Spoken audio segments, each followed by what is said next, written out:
친구 관계에 대한 고민들이 제가 진짜 있었거든요. 진짜로 있었거든요. 그래서 그런 제가 영상을 조금 찍기도 했었는데요. 그 내용 무엇을 내가 더 말해야 되지 얘한테? 내 아이를 봤어요. 내 아이가 오히려 이렇게 혼자 있는 시간 되게 즐긴다는 거를 알게 됐어요. 아이가 혼자 있는 거를 불편해하지 않더라고요. 그리고 아이가 별 외로워하지 않네? 아이가 되게 그 시간을 즐기네? 나랑 다른 존재지? 이런 거를 좀 많이 느꼈다. 그리고 친구들이나 선생님들의 좀 좋은 점들을 아이가 좀 보려고 하더라고요. 그런 시각도 저는 건강하게 봤고요.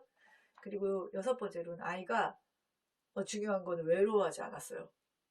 근데 제 생각에는 아예 외로움이 없거나 그런 건 아니지만 외로움을 느끼는 정도가 제가 느끼는 정도보다 좀 적었던 것 같아요.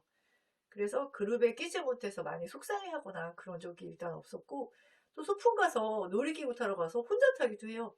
밥도 혼자 먹은 적도 있고. 근데 맨날 혼자 먹는 건 아니지만 누군가가 같이 먹자고 하면 같이 먹기도 하는데, 본인이 나서서 너 나랑 같이 가자라든지, 그러니까 예를 들면 소풍 갈 때도 우리 둘째랑 셋째 같은 경우는 친구들하고 만나서 가거나 뭐 그러거든요. 특히 이제 둘째 같은 경우 중학생이기 때문에. 근데 우리 아이는 그러니까 얘랑 같이 가고 싶어서 연락 온 친구와 같이 간 적은 있지만 혼자 간 적이 되게 많았어요. 그리고 거기서도 그냥 혼자 사 먹고 그냥 규칙 같은 거는 지키지만 그 안에 뭐, 거기서 사실은 놀고 나서 친구들하고 더 놀러 갈 수도 있는데 아이는 그런 적이 없었어요. 그냥 그때 그걸 하고 나서 집에 오고 쉬는 거 좋아하고. 그래서 어른 시각에서 보면은 아이가 외롭지 않았을까? 혼자 가면 좀 혼자 앉으면 그렇지 않을까? 아니면 밥을 혼자 먹으면 좀 약간 민망하지 않을까? 이런 생각을 할 수 있는데 그거는 어른의 기준이고 또 자기 생각이더라고. 제 생각.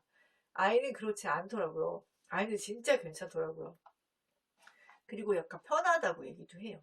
혼자서 이렇게 먹는 게 좀 엄마 편해.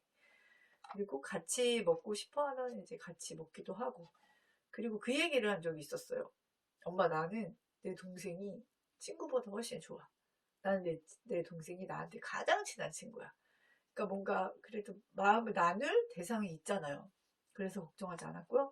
그리고 일곱 번째는 무언가 해야 할 때는 적극성을 발휘하고 도전을 했어요. 근데 그게 빈번하진 않았죠. 되게 적었지만 어, 그런 순간에는 자기가 하고 싶을 때는 용기를 내더라고요. 학교 생활에서도 그렇고 또 말을 안 하는 친구였지만 또 발표를 해야 되는 순간에는 발표를 하고 그런 적극성을 보이는 부분들이 약간 있었기 때문에 제가 걱정을 하지 않았어요. 그래서 저는 아이를 인정하기 시작하니까 아이를 있는 그대로 그래 아이의 성향이 이래. 내 기준으로 보지 말고 아이가 괜찮으면 괜찮아. 우리 아이가 그리고 조금 외로움을 탄다고 해도 그게 꼭 나쁜 것만 아니야. 저도 이렇게 관계를 잘 맺는 편이지만 어떤 그룹에 이제 그 그룹은 이미 한 18년 정도 이제 어렸을 때부터 계속 친했던 그룹, 아주 아기 때부터. 근데 저는 이제 조금 늦게 그 그룹에 꼈기 때문에 진짜 그거를 삐짚고 들어간 건 되게 한계가 컸어요. 근데 저는 거기서 배우는 게 있었고, 또 거기서 내가 인간관계가 친밀해지는 건 어렵지만, 다른 것들, 뭐 선배 언니라든지, 뭐 그런 관계들이 있었기 때문에, 한 7년 정도 거기서 좀 약간 외롭긴 했지만, 그 안에서 되게 성장할 수 있었거든요. 근데 그때 그 경험이 되게 도움이 되는 게, 저는 이제 어느 모임에 가도 별로 어색하지가 않아요. 그리고 어느 모임에 가도 거기에서 이제 잘 관계를 맺을 수 있는 그 기술이 그때 많이 터득이 됐더라고요. 그래서 아이도 그런 외로움이나 그런 고독 같은 게 꼭 나쁜 게 아니라는 생각을 갖는 게 되게 필요하더라고요. 저도 아이에게도 그러니까 그런 메시지를 좀 안 주려고 조심하는 게 혼자 앉았어? 혼자 앉으면 외롭지 않아? 어떻게 밥 혼자 먹으면 좀 그렇지 않아? 좀 민망하지 않아? 막 그런 얘기 자체를 안 하는 게 아이가 괜찮으니까. 그리고 아이가 선택한 거잖아요. 그렇기 때문에 이제 거기에 대해서 좀 인정해주고 아이를 있는 그대로 인정하니까 아이의 강점들이 보이기 시작하는 거예요. 그러니까 아이가 잘 휘둘리지 않는 거. 내가 하고 싶은 거 소신을 갖고 추구하고 또 친구들이 뭔가 뭐 이렇게 할 때 물론 이제 우리 아이 따라가는 스타일이긴 하지만 옳지 않다고 생각하는 거에 있어서는 딱 이렇게 아이가 거기에 발을 들이지 않는 그런 소신들이 있더라고요. 그리고 자기만의 루틴을 실천해서 아이가 혼자만의 시간이 많다 보니까 그때 계속 공부를 하는 것은 아니지만 그 안에 자기만의 그런 뭐 스몰 스택 같이 뭐 매일 뭐뭐 하기 이런 것들이 되게 많고 시간이 많잖아요. 그래서 그 배움이 많이 확장이 됐던 것 같아요. 그리고 되게 도움이 많이 되고 실제적으로. 그리고 중요한 순간에 용기를 발휘하는 것들은 조금 지지가 필요하더라고요. 그리고 작은 용기에도 이제 엄마 아빠의 무한한 지지가 되게 필요하다라는 생각이 들고요. 근데 여기서 제가 마지막에 이거 쓰면서 저 혼자 되게 뭉클했는데 아이 그 자체로 있는 그대로 문득 너무 자랑스러운 거예요. 어제 그저께 같이 가면서 그냥 아이를 보면 너무 기특하고 아 우리 아이가 언제 이렇게 컸지? 이렇게 잘 자라줬지? 이렇게 생각이 들면서 너무 자랑스럽고 너무 예뻐 보이더라고요. 그리고 무엇을 내가 더 바래야 되지 얘한테? 없다. nothing. 아무것도 없다.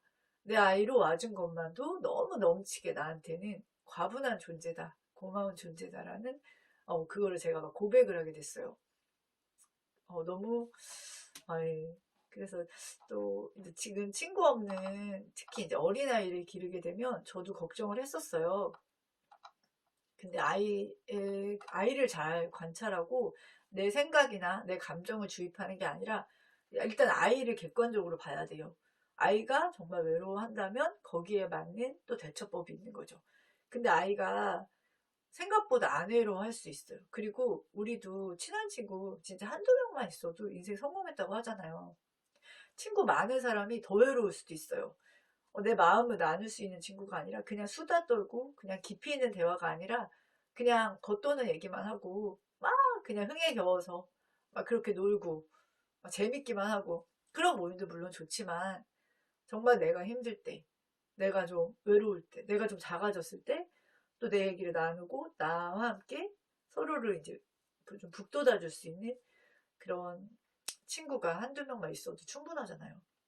근데 우리 아이가 저는 그런 친구를 만날 수 있을 거라고 생각을 해요. 그리고 그 친구는 저도 그렇지만 성인이 돼서 만났기 때문에 우리 아이들 주변에서도 그런 얘기를 해주시더라고요.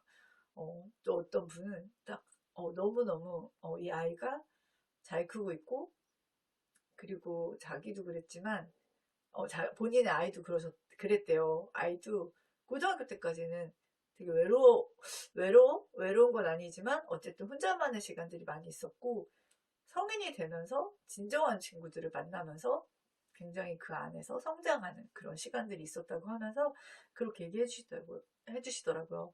그래서 저도 아이를 많이 기대하고 그리고 아이가 혼자서 잘 서 있을 수 있다면 어느 곳에 가서도 저는 아이가 빛날 수 있다는 생각을 해요. 그래서 그런 아이를 기르고 있다면 그게 부족한 게 아니에요. 아이는 이미 정말 온전한 그런 하나의 인격체로 왔잖아요. 하나의 존재로.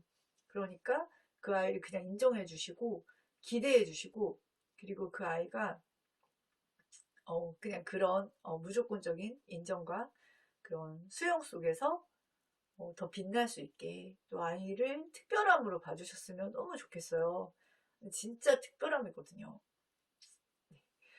그래서 또 다음에는 다른 이야기로 찾아뵙겠습니다. 언니 스토리 맘이었습니다. 감사합니다.